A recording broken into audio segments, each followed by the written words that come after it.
السلام علیکم ورحمۃ اللہ وبرکاتہ۔ اللہ تعالی فرماتا ہے والسابقون الأولون من المهاجرين والأنصار والذين اتبعوهم بإحسان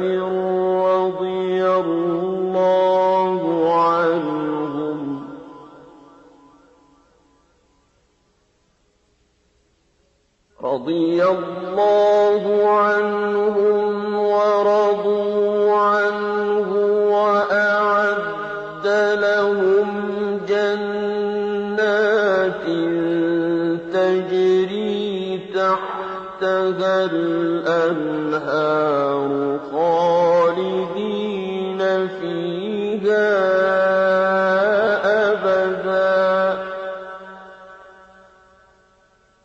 ذلك الفوز العظیم۔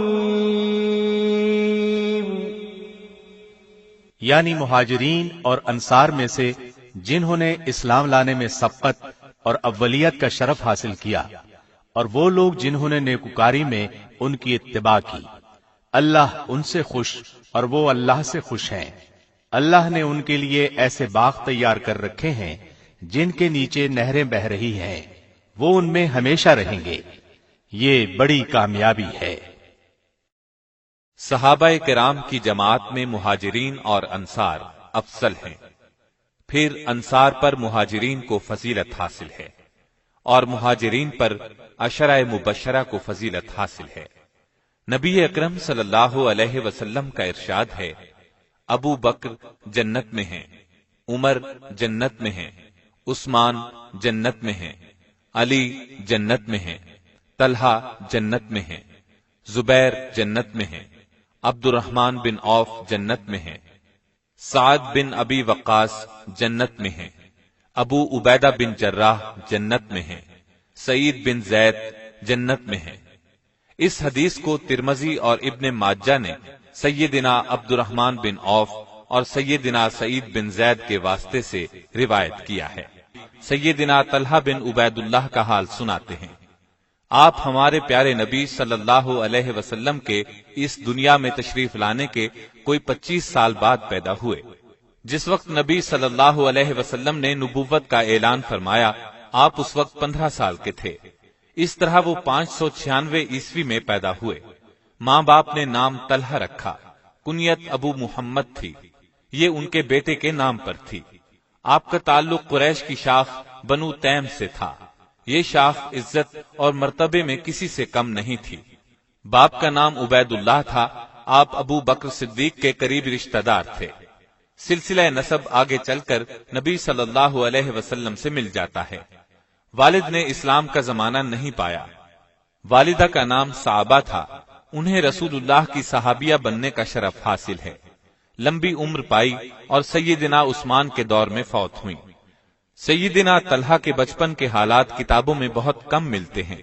لکھنا پڑھنا جانتے تھے اور قریش کے ان چند گنے چنے لوگوں میں سے تھے جو نبوت کے وقت لکھے پڑھے تھے۔ جوانی کی عمر کو پہنچے تو باپ دادا کی تجارت کا پیشہ اختیار کیا۔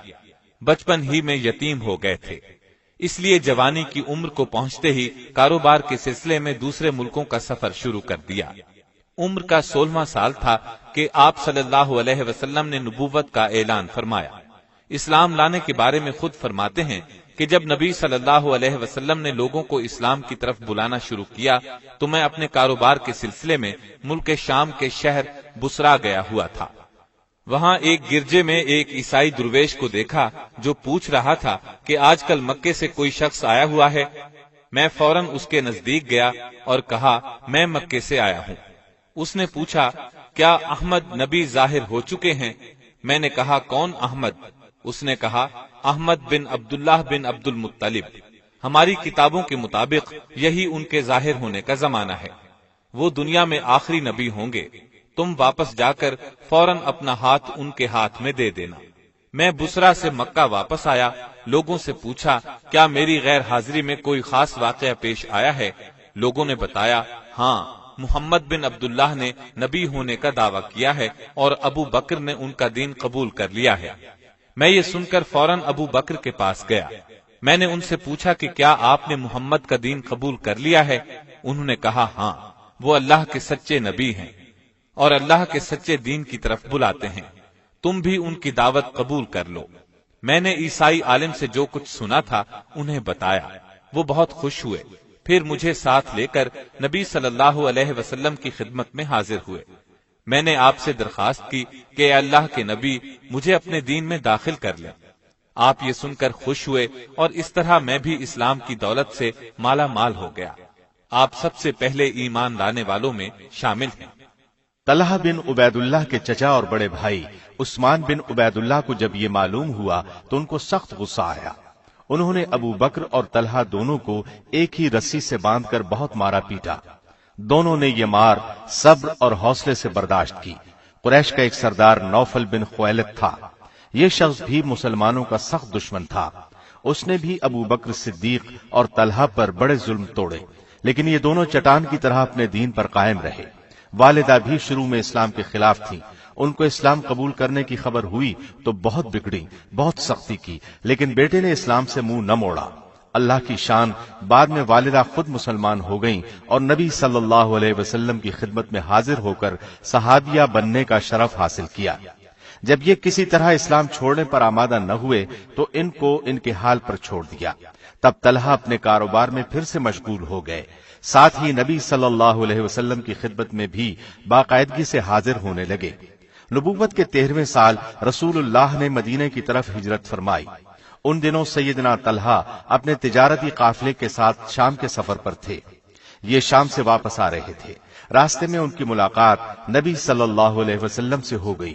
انہوں نے کچھ شامی کپڑے آپ اور ابو بکر صدیق کو پیش کیے اور بتایا کہ مدینے کے لوگ بہت بےتابی سے آپ کا انتظار کر رہے ہیں۔ پھر وہ مکے کی طرف روانہ ہو گئے اور نبی صلی اللہ علیہ وسلم نے مدینے کی طرف اپنا سفر جاری رکھا۔ سیدنا طلحہ نے چند دنوں کے اندر اندر اپنے کاروبار کو سمیٹا اور پھر مدینے کی طرف روانہ ہوئے۔ والدہ نے بھی آپ کے ساتھ ہجرت کی۔ مدینے میں آپ سعد بن زرارہ انصاری کے مہمان بنے۔ بھائی چارے کے وقت نبی صلی اللہ علیہ وسلم نے سیدنا طلحہ بن عبید اللہ کو کعب بن مالک کا بھائی بنایا۔ بدر کا معرکہ پیش آیا تو آپ نے طلحہ بن عبید اللہ اور سعید بن زید کو کافروں کی خبر لینے کے لیے شام بھیجا۔ جب یہ واپس آئے تو بدر کی لڑائی ختم ہو چکی تھی۔ آپ دونوں کو لڑائی میں شریک سمجھا گیا، اس لیے کہ انہیں کافروں کی خبریں لانے کے لیے بھیجا گیا تھا اور یہ کام بھی لڑائی ہی کا ایک حصہ تھا، لہذا مال غنیمت میں سے انہیں بھی ایک حصہ دیا اور یہ بھی فرمایا کہ تم جہاد کے ثواب سے محروم نہیں رہو گے۔ احد کی لڑائی میں بھی آپ شریک تھے۔ جس وقت رسول اللہ صلی اللہ علیہ وسلم کی ہدایت پر عمل نہ کرنے کی وجہ سے مسلمانوں کے پاؤں اکھڑے تو اس وقت جن صحابہ نے آپ کی حفاظت کے لیے خود کو ڈھال بنایا ان میں سیدنا طلحہ بھی تھے۔ کافر بار بار آپ کو شہید کرنے کے ارادے سے آپ کی طرف بڑھتے، لیکن آپ کے جانثار سر دھڑ کی بازی لگا کر انہیں پیچھے دھکیل دیتے۔ کئی موقعوں پر آپ نے فرمایا کوئی ہے جو انہیں روکے؟ ہر موقع پر سیدنا طلحہ بن عبید اللہ نے آگے بڑھ کر عرض کیا، اے اللہ کے رسول میں حاضر ہوں۔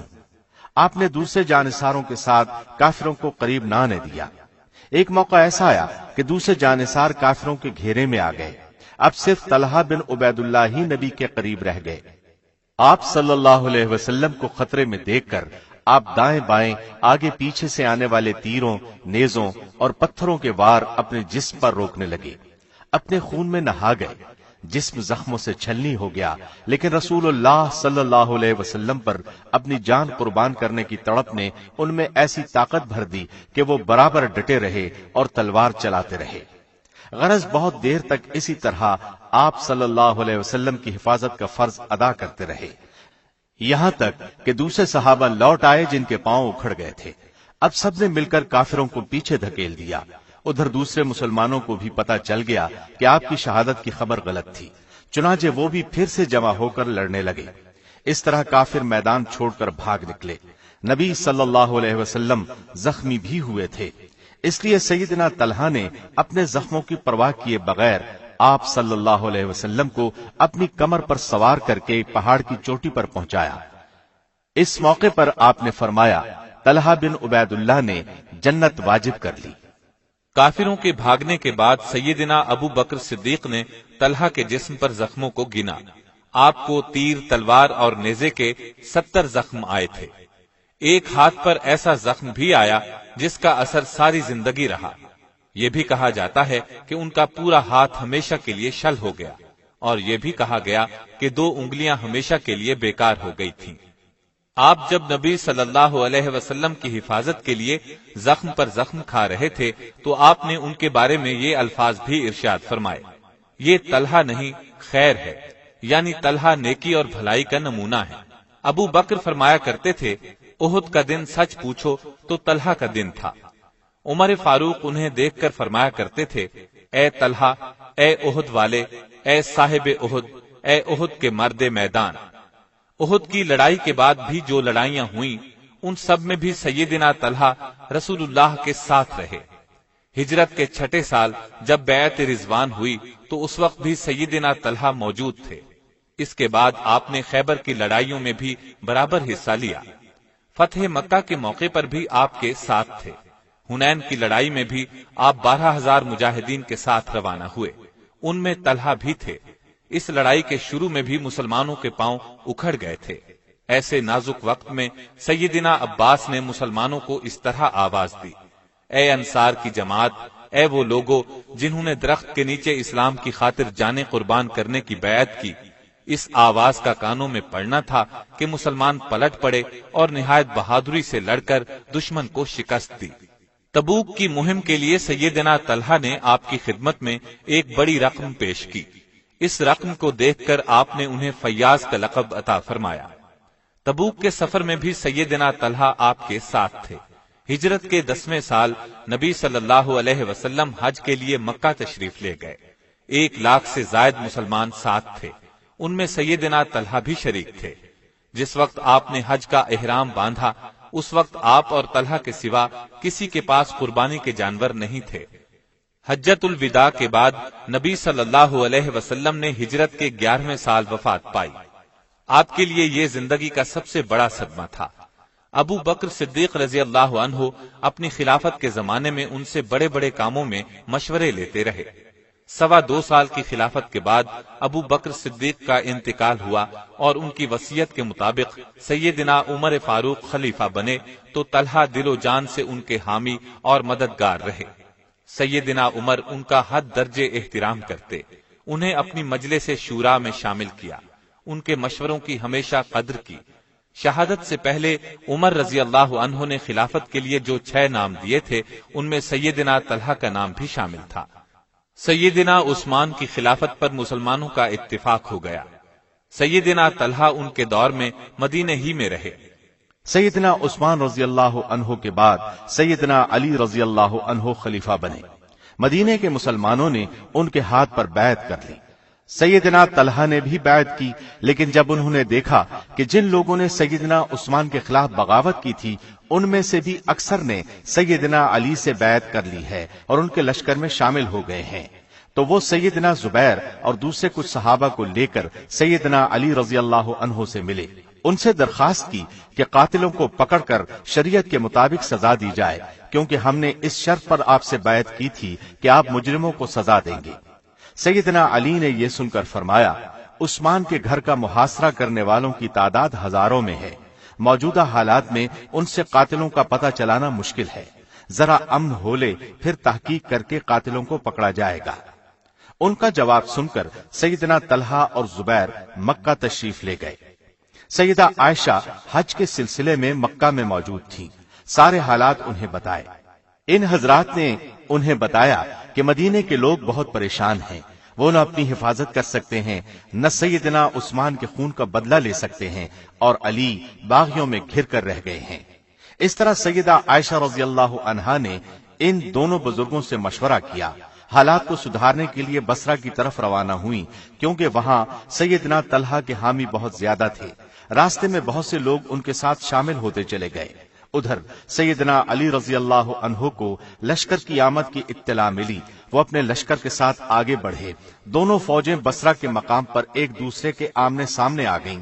صلح کی بات چیت کی بہت کوشش کی گئی۔ سیدہ عائشہ کی طرف سے عثمان کا بدلہ لینے کا مطالبہ کیا گیا۔ سیدنا علی رضی اللہ عنہ نے اپنی مجبوریاں بیان کی۔ قریب تھا کہ صلح ہو جاتی، لیکن علی رضی اللہ عنہ کے لشکر میں موجود باغیوں نے جنگ چھیڑ دی۔ اب دونوں طرف سے جنگ شروع ہو گئی، دونوں طرف سے بہت سے مسلمان شہید ہو گئے۔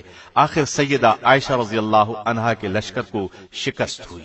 اس وقت تک انہیں محسوس ہو چکا تھا کہ لڑائی سازشیوں کی سازش سے شروع ہوئی تھی، چنانچہ انہوں نے مسلمانوں سے کہا، میرے بچوں، یہ لڑائی غلط فہمی کی وجہ سے ہوئی۔ اس لڑائی میں چونکہ سیدہ عائشہ اونٹ پر سوار تھیں، اس لیے یہ جنگ جمل کے نام سے مشہور ہوئی۔ لڑائی شروع ہونے سے پہلے سیدنا علی رضی اللہ عنہ گھوڑے پر بیٹھ کر میدان میں آئے اور سیدنا زبیر کو رسول اللہ صلی اللہ علیہ وسلم کی ایک پیش گوئی یاد دلائی۔ آپ نے اس وقت کچھ اس طرح کے الفاظ فرمائے تھے، اے زبیر، تم علی کے مقابلے پر آؤ گے، اس وقت تم غلطی پر ہوگے۔ ان الفاظ کو یاد کر کے سیدنا زبیر لڑائی کے میدان سے ہٹ آئے۔ انہیں اس طرح دیکھ کر سیدنا طلحہ نے بھی میدان سے نکلنا چاہا، چنانچہ اگلی صفوں سے نکل کر پچھلی صفوں میں چلے آئے۔ اس موقع پر اپنے ہی لشکر کی طرف سے ایک زہریلا تیر آیا، تیر آپ کے پاؤں میں چبھ گیا، آپ اس تیر کے لگنے سے شہید ہو گئے۔ کہا جاتا ہے کہ اس لڑائی میں سب سے پہلے سیدنا طلحہ ہی شہید ہوئے، اور ظاہر ہے اس وقت تک جنگ شروع نہیں ہوئی تھی، لہٰذا یہ تیر ان کے کسی مخالف نے چھوڑا تھا۔ علی رضی اللہ عنہ کو طلحہ رضی اللہ عنہ کی شہادت کی خبر ملی تو انہیں بہت صدمہ ہوا۔ آپ کی شہادت کا واقعہ 10 جمادی الاول 36 ہجری میں پیش آیا۔ اس وقت ان کی عمر 64 سال تھی۔ آپ کا قد درمیانے سے قدرے چھوٹا، چہرے کا رنگ سرخ و سفید، بدن خوب بھرا ہوا، سینہ چوڑا تھا۔ ذریعہ آمدنی تجارت تھا، حجاز کے بڑے تاجروں میں شمار ہوتا تھا۔ اپنی دولت اللہ کے راستے میں لٹاتے رہتے، جس قدر وہ اپنا مال اللہ کے راستے میں لٹاتے تھے، اللہ تعالیٰ آپ کو اس سے کہیں زیادہ مال عطا کرتا تھا۔ یہی وجہ تھی کہ اپنے پیچھے لاکھوں دینار اور ایک بڑی جائیداد چھوڑی۔ آپ کے دسترخوان پر 20 لوگ کھانا کھاتے تھے۔ مختلف اوقات میں کئی شادیاں کی، 4 لڑکیاں اور 11 لڑکے پیدا ہوئے۔ آپ کے سب سے بڑے بیٹے محمد کو نبی صلی اللہ علیہ وسلم کا صحابی بننے کا شرف حاصل ہوا۔ محمد بن طلحہ بہت عبادت گزار تھے، انہوں نے بھی اپنے والد کے ساتھ جنگ جمل میں شہادت پائی۔ سیدنا طلحہ بہت پاکیزہ اخلاق والے تھے، دیانت دار اور سخی تھے، شجاعت تو گویا ان کی گھٹی میں پڑی ہوئی تھی۔ صلہ رحمی کرتے تھے، بہت زیادہ مہمان نواز تھے۔ نبی صلی اللہ علیہ وسلم کے بہت قریبی ساتھی تھے، کثرت سے آپ کی باتیں سنی، لیکن حدیث نقل کرنے میں حد درجے احتیاط سے کام لیتے تھے۔ یہی وجہ ہے کہ کتب احادیث میں ان سے روایت کی گئی احادیث بہت کم ملتی ہیں۔ اس وقت تک کوئی حدیث بیان نہیں کرتے تھے جب تک ایک ایک لفظ کے بارے میں یقین نہیں ہوتا تھا۔ ایک بار ایک دیہاتی ان کی موجودگی میں رسول اللہ کی خدمت میں حاضر ہوا، اس نے آپ سے دین کے بارے میں کئی باتیں پوچھی۔ فرماتے ہیں اس دیہاتی کے بال بکھرے ہوئے تھے، وہ اسلام کے بارے میں پوچھ رہا تھا۔ آپ نے فرمایا، دن رات میں 5 نمازیں پڑھنا ہر مسلمان پر فرض ہے۔ اس نے پوچھا، کیا اس کے علاوہ بھی کچھ نمازیں میرے ذمے ہیں؟ آپ نے فرمایا، تجھ پر اور کوئی نماز فرض نہیں، ہاں اپنی طرف سے پڑھنا چاہو تو پڑھ سکتے ہو، یعنی نفل نمازیں۔ پھر اس نے روزے کے بارے میں پوچھا، میرے ذمے کیا ہے؟ آپ نے فرمایا، فقط 30، اگر تو اپنی طرف سے رکھنا چاہے تو رکھ سکتا ہے، یعنی نفلی روزے۔ پھر نبی صلی اللہ علیہ وسلم نے اس سے زکوٰۃ کا ذکر کیا۔ اس نے پھر کہا، اس کے علاوہ بھی کچھ دینا میرے ذمے ہے؟ آپ نے فرمایا، نہیں، کچھ نہیں، لیکن اگر تو اپنی طرف سے کچھ دینا چاہے تو دے سکتا ہے۔ اس کے بعد آپ نے اسے دین کی کچھ اور باتیں بتائیں۔ جب وہ اٹھ کر جانے لگا تو اس نے کہا، میں اللہ کی قسم اس سے زیادہ کچھ نہیں کروں گا۔ آپ نے فرمایا، اگر اس نے سچ کہا تو یہ کامیاب ہو گیا۔ آپ بہت سمجھدار تھے، پوری طرح جوان نہیں ہوئے تھے کہ نبی صلی اللہ علیہ وسلم نے نبوت کا اعلان فرمایا، لوگوں کو رازداری سے اسلام کی طرف بلانا شروع کیا۔ آپ تک اسلام کی دعوت پہنچی تو فوراً قبول کر لی۔ باپ دادا کے مذہب پر واپس لانے کے لیے ان پر بہت سختی کی گئی، لیکن انہوں نے تمام سختیاں بہت صبر اور حوصلے سے برداشت کی، لیکن اللہ کے سچے دین کو کسی صورت چھوڑنے پر تیار نہ ہوئے۔ اسلام لانے کے بعد ان کی خوبیاں نکھر کر سامنے آئیں، یہاں تک کہ نبی صلی اللہ علیہ وسلم نے آپ کو خیر کا لقب عطا فرمایا۔ بہادر اور دلیر ہونے کے ساتھ آپ بہت سخی بھی تھے۔ ایک پہاڑ کے دامن میں ایک کنواں مسلمانوں کے لیے خریدا اور لوگوں کو کھانا کھلایا۔ اس پر نبی صلی اللہ علیہ وسلم نے خوش ہو کر فرمایا، اے طلحہ، بے شک تم بڑے فیاض ہو۔ سیدنا عمر رضی اللہ عنہ نے اپنی شہادت سے پہلے جن 6 صحابہ کے نام حکومت کے لیے تجویز فرمائے ان میں آپ کا نام بھی تھا، لیکن آپ نے اپنا حق سیدنا عثمان رضی اللہ عنہ کے لیے چھوڑ دیا۔ اللہ کی ان پر بے شمار رحمتیں ہوں۔